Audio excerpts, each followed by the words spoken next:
Hello everyone, I'm very glad that you're joining this story. Subscribe, like and comment. Enjoy the story, smile more often.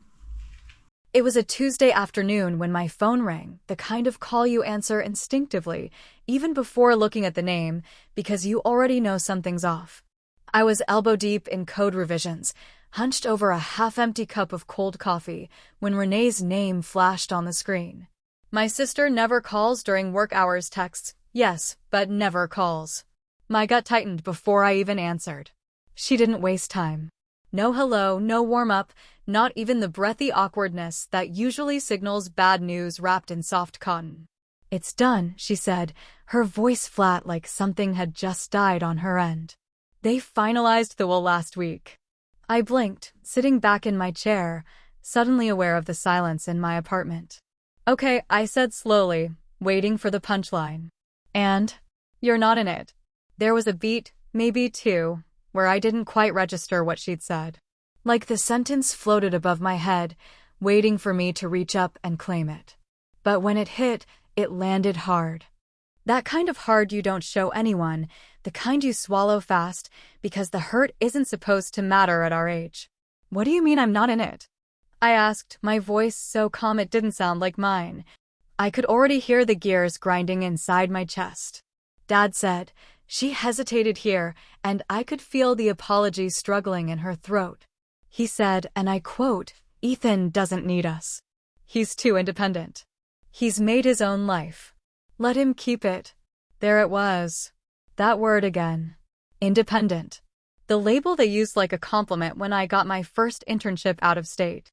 The same word they wielded like a knife when I skipped Christmas 3 years in a row because the tension at the dinner table could slice bone. Independent. Like I'd done something wrong by not needing to borrow money or approval. Like walking my own damn road was some sort of betrayal. I almost laughed, but it came out more like a grunt. "And you?" I asked, voice still flat, eyes staring blankly out the window at a sky that didn't care about any of this.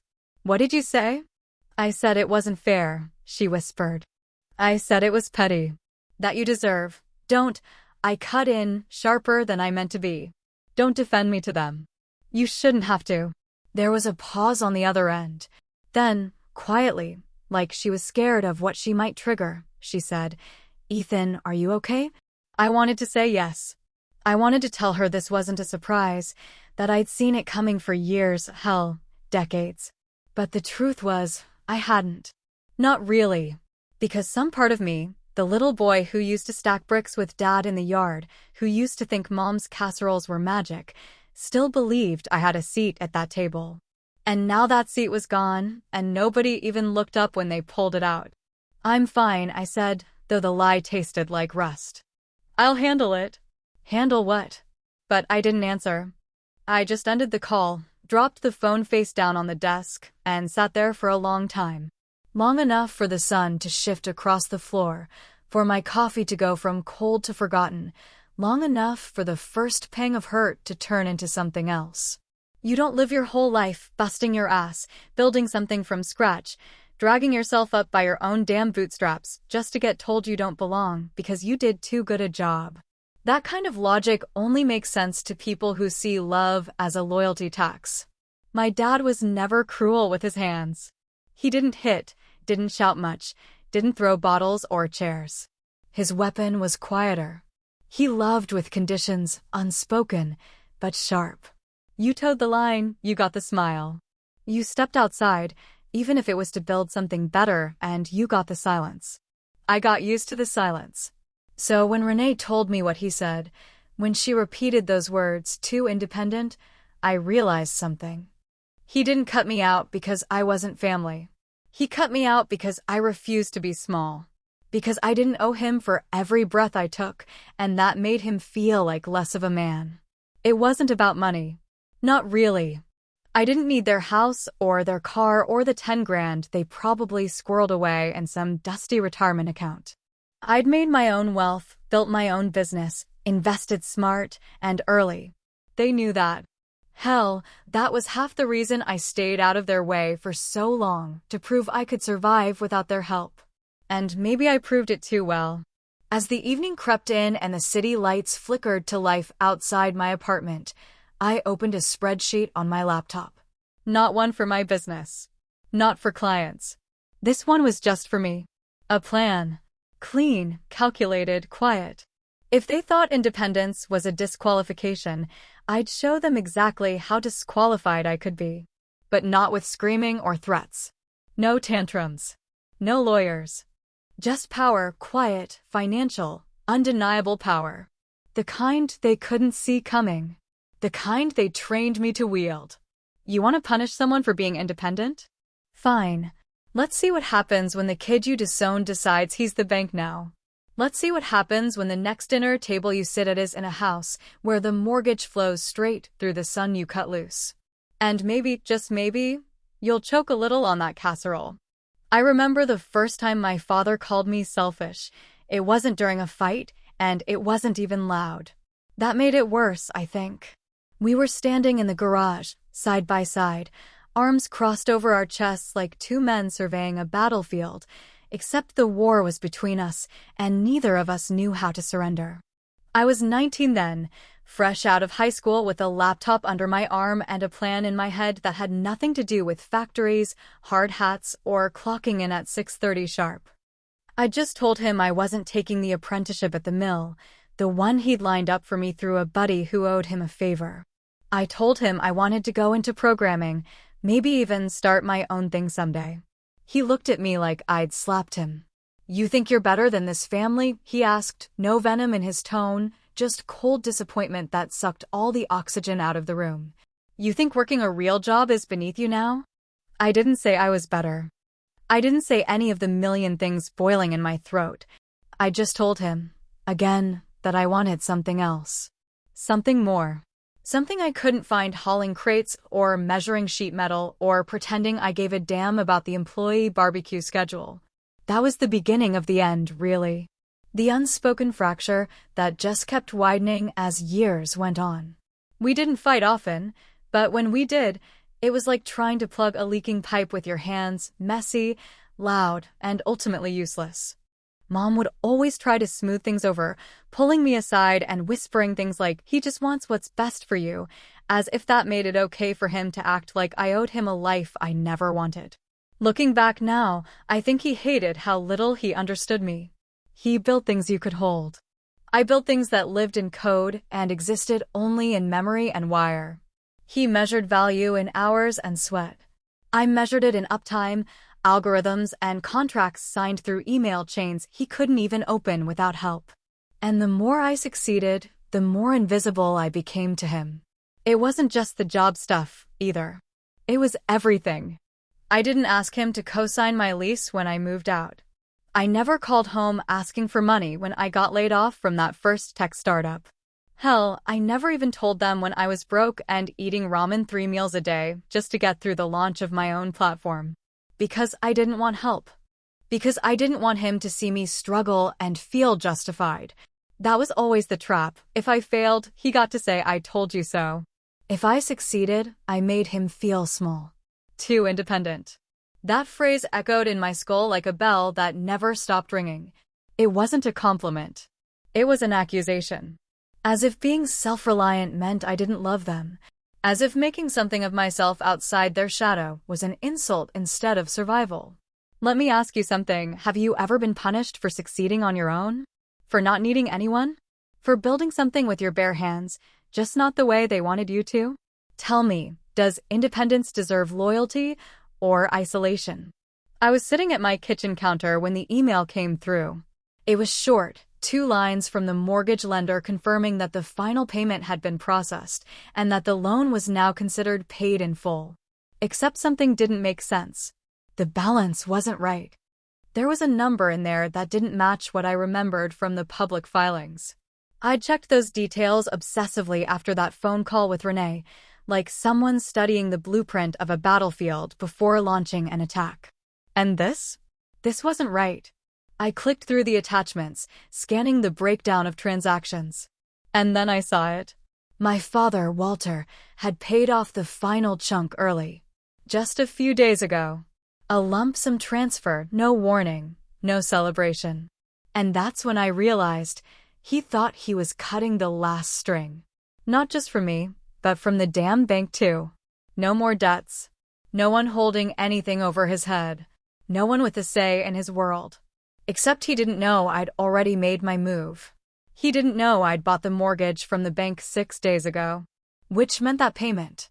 It didn't go to the bank. It went to me.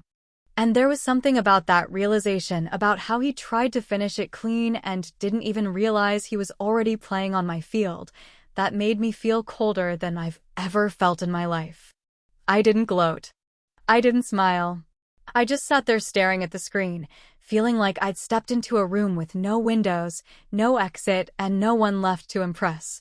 You grow up thinking family means you belong somewhere, that there's a table with your name on it, no matter how far you roam.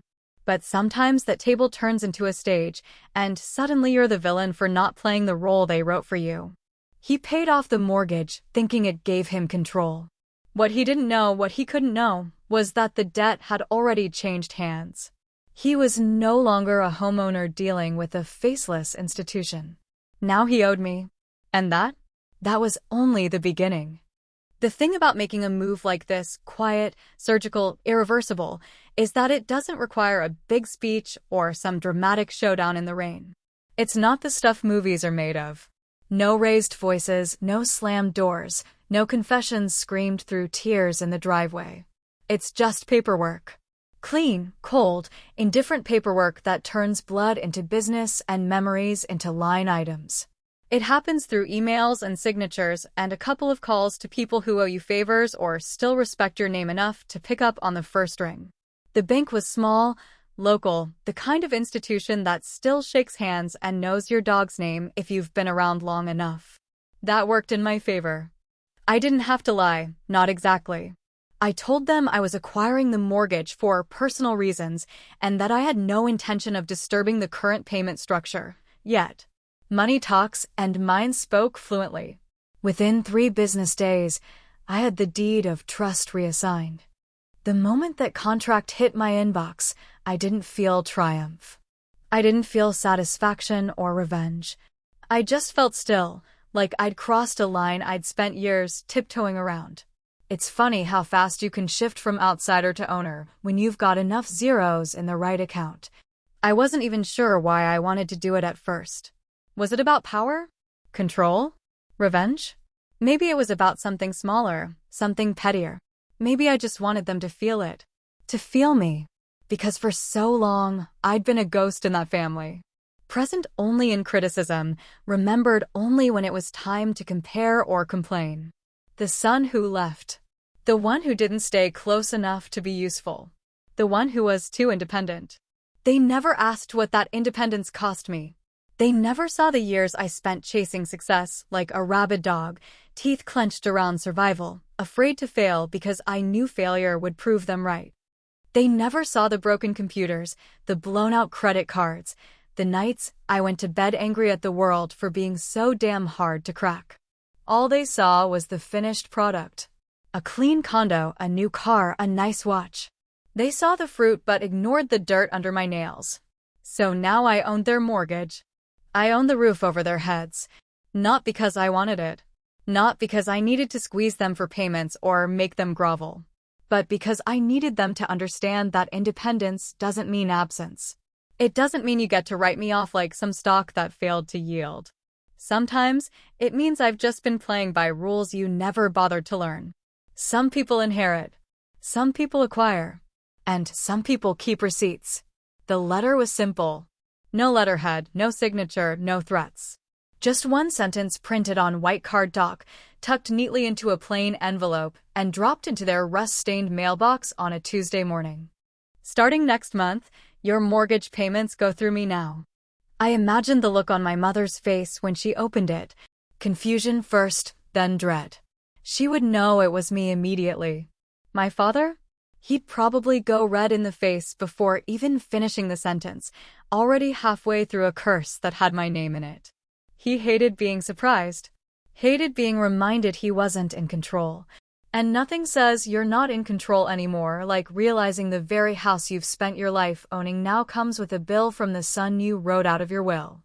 I didn't send a follow-up. I didn't include a return address.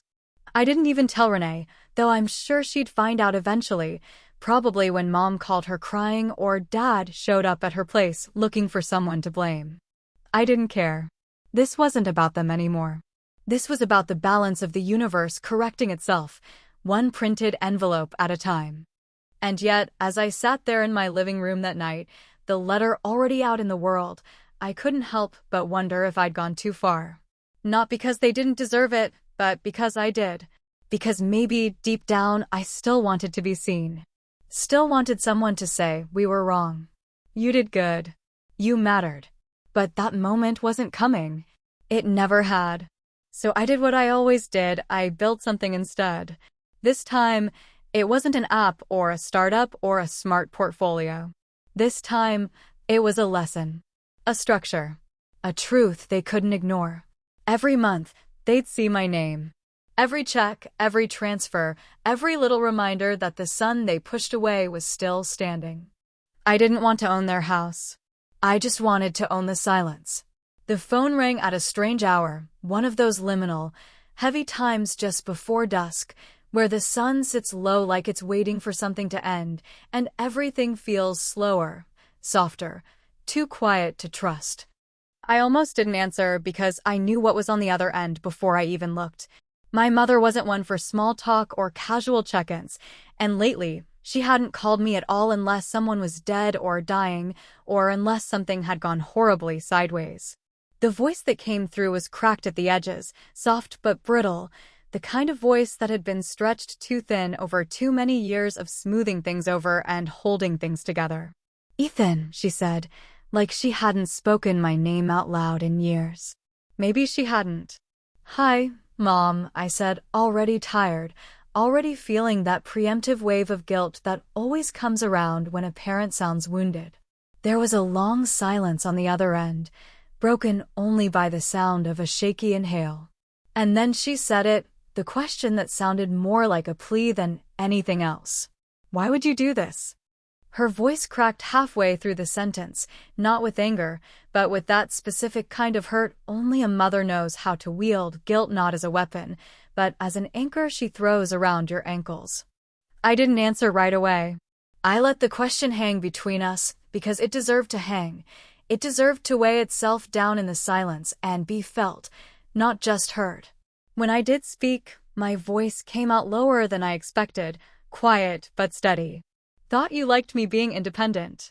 She made a noise somewhere between a scoff and a sob, and I imagined her sitting at that little table in the kitchen, the one with the peeling laminate and the chair that always rocked slightly to the left. I imagined the envelope in her hand, torn open with shaking fingers, rereading the same sentence a dozen times like it might change if she stared long enough. "That's not fair," she said, voice trembling. "You know that's not what we meant." "I know exactly what you meant," I said, and there it was again, that cold calm I'd been carrying for weeks now. Not anger, not vengeance. Just truth that refused to be softened anymore. "You meant I didn't need you, so I didn't count." "Ethan," she whispered, and I could hear it now, the way her breath hitched, the way she was trying not to cry, but losing that fight second by second. "Did you even try to argue with him?" I asked suddenly, sharper than I meant, and the pause that followed was longer than I could stand. "When he said to cut me out, did you say anything?" "I told him he was being stubborn," she said quietly. "But you know how your father is." "Yeah," I said, biting down on every ounce of bitterness that threatened to spill. "I do." She was always the buffer in our house, the soft one, the one who turned tension into silence, who patched holes with casseroles and quiet nods, who apologized for him even when she didn't say the words out loud. And for a long time, I thought that was love, her smoothing things over, making peace, choosing quiet instead of confrontation. But now it felt like complicity dressed in affection. "You're his son," she said, almost defensively, like that was supposed to mean something still. "He doesn't hate you. He just doesn't understand you." "No," I said, "he understood me just fine. That's why he cut me out. Because I didn't follow his blueprint, because I built something without him, and that felt like betrayal. Another silence. And then, almost a whisper, "You don't understand what this will do to your father." I closed my eyes. That sentence, it echoed in a way that felt like déjà vu. Because I had heard it before, not in words maybe, but in tone, in all the moments she had asked me to let something go, to not bring something up, to be the bigger person for the sake of the family. Always him. Always about what it would do to him. "I know exactly what this will do to him," I said. "It'll make him look in the mirror. Maybe for the first time. He's proud," she said. "He's old school. He's a coward," I said quietly. "And so are you if you let him keep pretending I don't exist." That landed hard. I didn't mean to say it like that. Or maybe I did. Maybe I was just tired of swallowing all the years of being half seen. She didn't speak again. I could hear her crying now, softly, like she didn't want anyone in the house to hear, if anyone else was even home.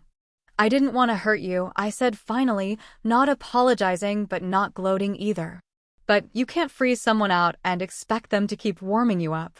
She sniffed once, hard, trying to pull herself together. "Please don't do anything else," she said. "Just don't take the house from us." "I haven't taken anything," I said. "I just changed the locks on how you pay for it." There was a long silence after that, and I let her have it. Let her sit in it. Because for the first time in years, I wasn't the one carrying the full weight of consequence. She hung up without saying goodbye, and I stared at the phone like maybe it would ring again. Maybe this time it would be different. Maybe this time it would be her saying we were wrong. But it didn't ring, and maybe it never would. The drive home took 3 hours, but it felt like 3 lifetimes stacked one on top of the other, each mile peeling back a layer I thought I'd already buried. I hadn't seen that house in 5 years, hadn't walked those sidewalks or smelled the dry dust of that gravel driveway since I made the choice to stay away for good. The tires crunched like bones as I pulled up, the porch light still the same yellowed glow, flickering faintly in the twilight like it was struggling to remember how to shine. I sat in the car for a full 5 minutes, fingers curled too tight around the steering wheel, knuckles white, jaw locked. I wasn't afraid, exactly, but I knew what was waiting inside that house wasn't going to be peace, and it sure as hell wasn't going to be forgiveness. It was going to be war, and for the first time in a long time, I wasn't walking in there to avoid it, I was walking in to finish it. The door opened before I could knock. He knew I was coming. Of course he did. Word travels fast when pride is on the line, and Walter McAllister wasn't the kind of man to let himself be blindsided twice. He stood there, arms crossed, eyes narrowed, wearing the same faded flannel he probably bought 20 years ago, the sleeves rolled up just enough to show off the forearms he used to say real work gave you. "Didn't think you'd show," he said without moving from the doorway. "I said I'd come," I replied. "I'm not you."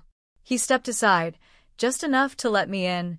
Not a welcome, not an invitation, more like a surrender to protocol. We walked into the kitchen without speaking, and everything was exactly the same. The scratched linoleum floor. The fridge with old magnets from road trips we never enjoyed. The oak table where we'd all once sat pretending we weren't breaking. The silence hung between us like a loaded gun, and I could feel it, the tension, the unresolved years, the weight of words that had never been said because neither of us had ever been brave enough to say them first. But this time was different. This time, I was here to speak. "You really thought I'd just disappear?" I asked, leaning against the counter like I used to when I was a teenager, arms folded, chin tilted just enough to show I wasn't there to beg. "You cut yourself out a long time ago," he replied, voice even, but low, like a growl held beneath his breath. "I just made it official." "You mean because I didn't take the job at the mill? Because I didn't break my back to keep the family name on some blue-collar payroll you thought gave you worth?"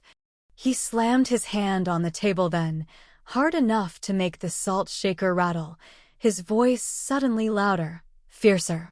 "Because you walked away from everything I built without a second thought. Because you thought you were too good for all of it, for me, for your mother, for this house." "I never said I was too good," I snapped, stepping forward, the years of swallowed silence rising like bile in my throat. I just wanted something else. Something you were too damn scared to understand. You think money makes you a man, he barked, his face red now, veins showing in his neck, every muscle in his body coiled like a spring ready to break. No, Dad, I said, my voice quieter but sharper, deadlier in its calm, but I don't need to punch a clock for 40 years to prove I'm not a disappointment. His eyes flared then, a storm behind them I'd only seen once before, the day I told him I was dropping out of the business program and going full-time into software. He didn't hit me then. He didn't hit me now. But he wanted to. You could feel it in the air, thick and electric, like a fist hanging just an inch from fate. I bled for this family, he said, pointing a shaking hand at the floor, the walls, the ceiling like it all somehow justified his bitterness. I broke myself to keep food on the table, to keep this house standing, and you think you're better because you figured out how to make $1 million with a goddamn keyboard? I think I figured out how to live, I said. That's not better. That's just different. But you made it into a sin.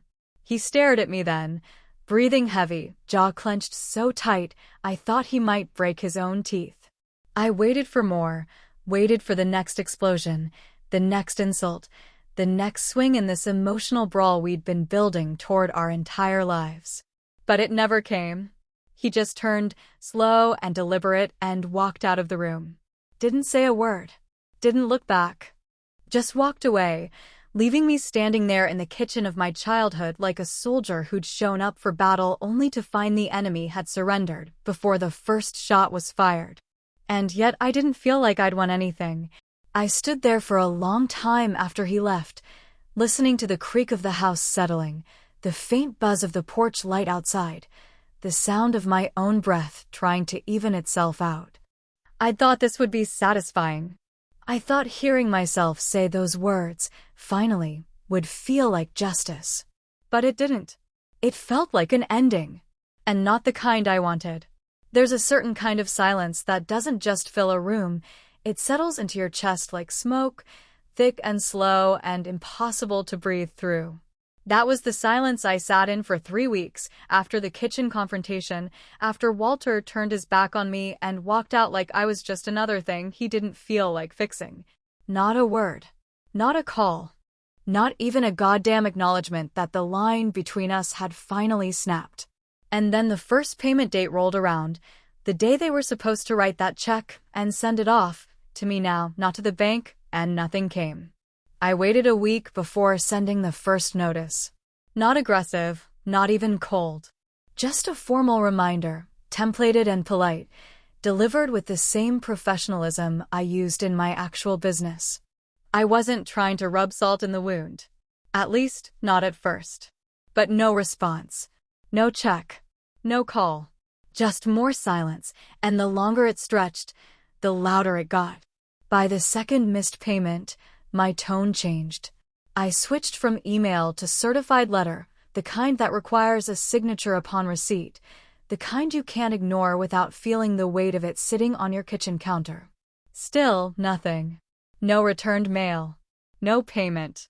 Just more nothing. It wasn't just a standoff anymore, it was a message. He wasn't going to pay me. Not because he couldn't. Because he refused. It's strange what pride will do to a man. He would rather risk losing his house than acknowledge I had any power over him. And I could have let it slide, could have looked the other way and told myself it wasn't worth it. But I'd done that my entire life, made room for his ego, dodged the fights, stayed quiet to keep the peace. Not anymore. The paperwork to initiate foreclosure wasn't complicated. A few notarized forms. A call to my lawyer. A formal filing with the county. That was all it took to set the gears in motion. And once they were moving, I didn't stop them. I didn't second-guess myself. I didn't check for loopholes or ways out. I told myself it was about principle, about consequence, about not letting him walk all over me again. But deep down, I knew there was something else in play, something darker. It wasn't until Renee showed up at my place unannounced that I started to feel it. She stood in my doorway holding a manila envelope full of family photos and tax records like it was some kind of peace offering, and I could see it in her eyes. She wasn't here to argue. She was here to beg. "You're not proving a point anymore, Ethan," she said as she dropped the envelope on my table. "You're punishing people who raised you." I didn't say anything right away. I couldn't. Because some part of me agreed with her, and that part had been screaming louder each day since I'd made the call to proceed. But another part, the part that remembered every time I was told I was selfish, or ungrateful, or not a real man because I didn't want to carry on a life that was never meant for me, well, that part was too tired to back down now. "He stopped paying, Renee," I said quietly. "What would you have me do? Pretend I'm not legally responsible for the debt now? Just keep holding the weight so he doesn't have to feel it." "He's your father," she whispered, voice cracking. "And she's your mother. This isn't a boardroom. It's home." I looked at her then, really looked at her, and saw the line she was trying to walk between loyalty and logic, between family and fairness. And for the first time in a long time, I didn't want to be right. I wanted to be done. "They wrote me off," I said, softer now, because the anger had burned itself out. He made sure I knew where I stood. "I'm just showing him I listened." She didn't argue after that. She just stood there for a few more seconds, her shoulders sinking like she was deflating, and then she left without saying goodbye. No hugs. No drama. Just one more crack in a bridge that had already caught fire. The day I carried the for sale sign up to the porch, it was early morning. The street was still quiet, the air cool with that lingering mist you only get in spring, and for a brief second, I felt like a kid again, walking that path with scraped knees and a backpack too heavy for my small shoulders. But that kid didn't live here anymore. That kid learned the hard way that love in this house came with conditions. The sign felt heavy in my hands, heavier than it should have been. I could have called someone to do it. I could have sent a realtor. But I needed to be the one to place it in the ground. Not for vengeance. For closure. For the version of me that never got to say no. I stepped up onto the porch, boots thudding against the wood I helped stain 20 years ago with my dad. The door was closed. Curtains drawn. I didn't knock. I just stood there for a moment, holding the sign, staring at the paint peeling near the doorknob, the faint memory of my hand gripping it as a teenager during 100 different fights, none of them ending the way I needed them to. And then I walked back down the steps, sign in hand, ready to plant it in the front yard. It was the last thing I ever wanted to do, and the only thing I could. The night before the auction felt like the air itself was holding its breath, like something in the universe knew that after this, nothing could be rewound, nothing could be unsaid, and nothing could be undone. The street outside was quiet, the way suburbs get late at night hushed, still, eerie in its predictability. My condo was dim, lit only by the soft amber glow from the kitchen underlight and the flickering television that I wasn't really watching, some background noise I needed just to stop my thoughts from screaming too loud. Renee knocked once, then let herself in without waiting. She always did that, and I never changed the lock because, in some twisted way, I liked that at least one person in the family still walked into my life without permission.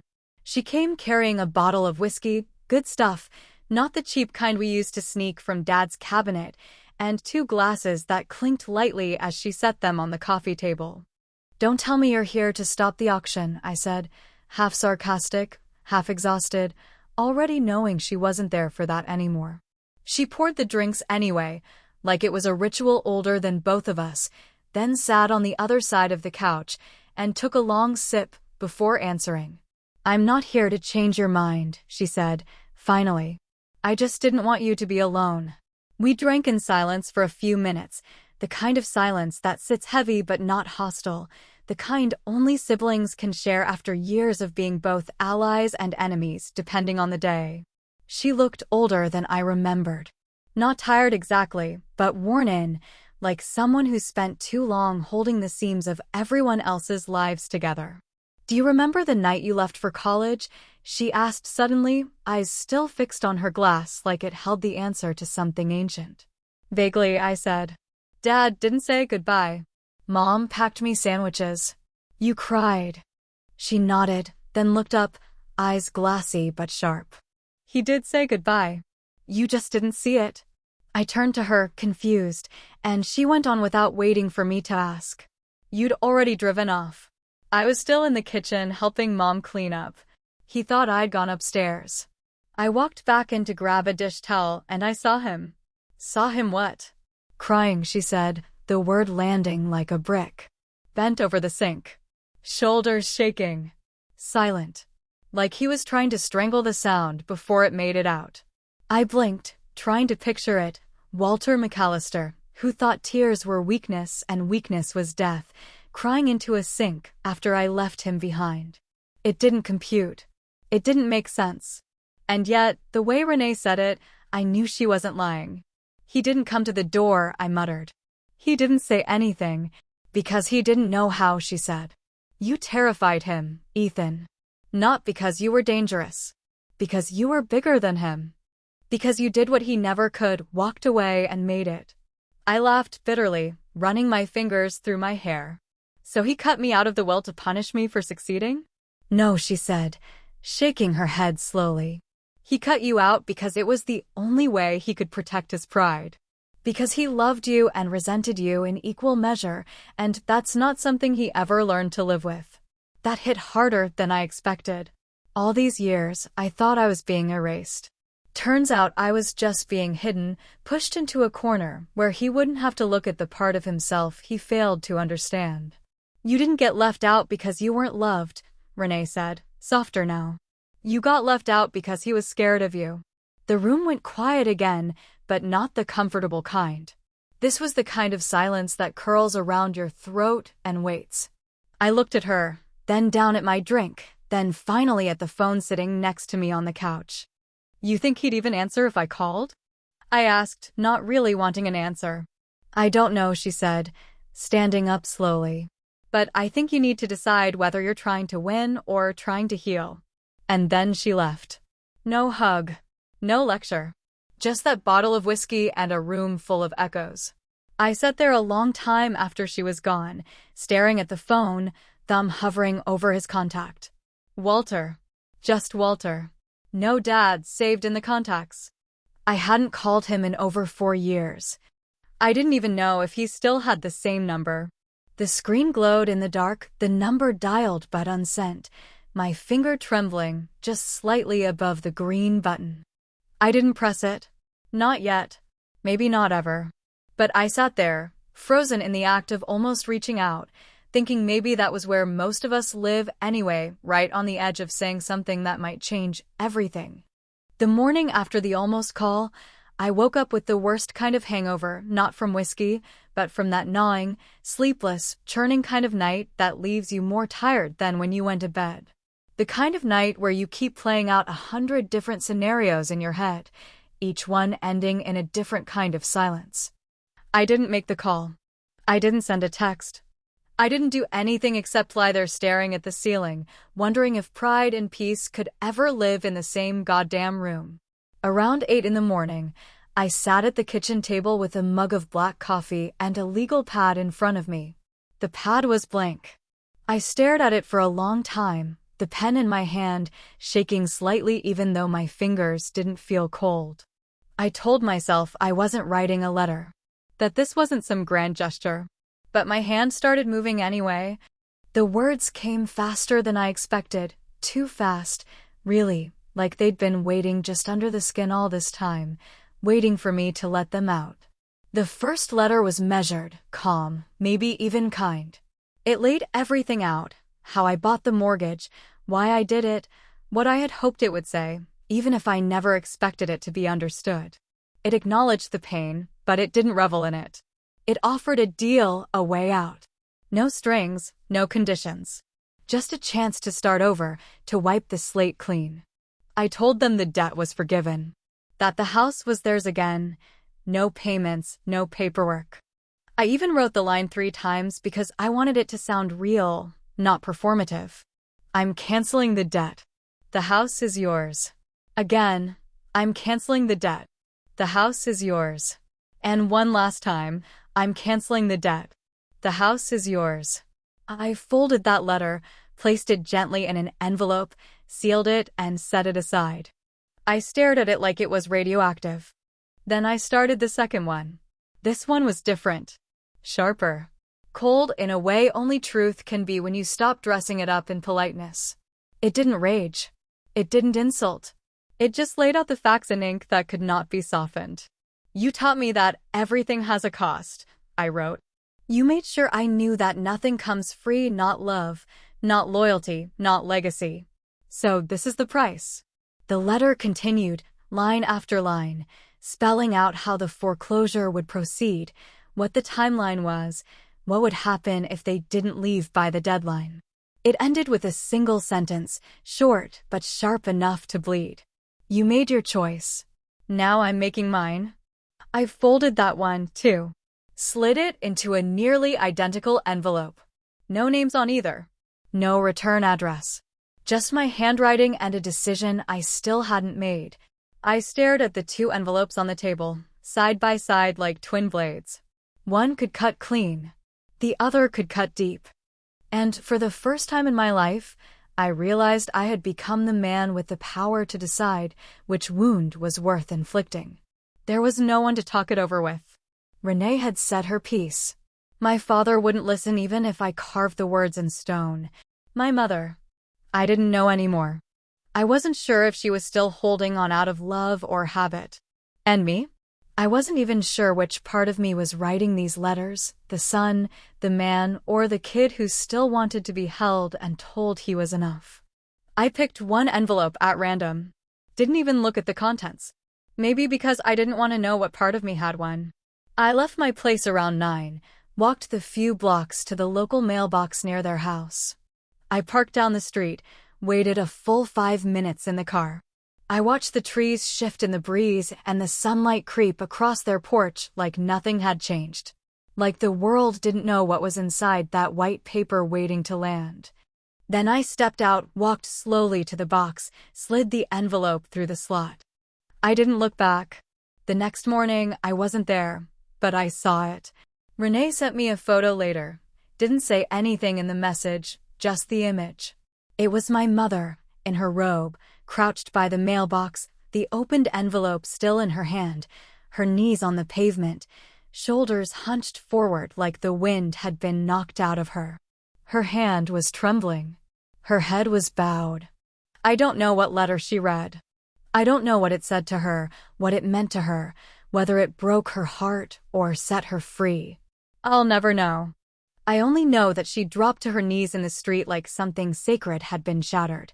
And that might be the closest I'll ever get to understanding what this war cost us all. Being independent doesn't mean being alone. But sometimes it damn well feels like it. Was I right? Or did I become exactly what they feared I'd be?